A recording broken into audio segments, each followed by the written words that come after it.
শীতের কুয়াশামাখা সকালে গ্রামের বিল মাছ শিকার এ যেন ধীরলয়ে বাঁচতে থাকা এক নিঃশব্দ। ভোরের আলো তখন পুরোপুরি বেরোয়নি।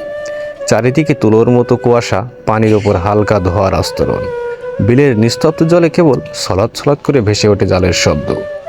গ্রামের সহজ সরল মানুষগুলো কাঁধে জাল, কেউ ফাঁদ নিয়ে নেমে পড়ে পানির বুক চিরে, কেউ হাঁটু পানিতে দাঁড়িয়ে চোখ রাখে জালের নাড়াচাড়ায়, কেউ আবার ধীর পায়ে এগিয়ে যায় কুচুরিপানা সরাতে সরাতে।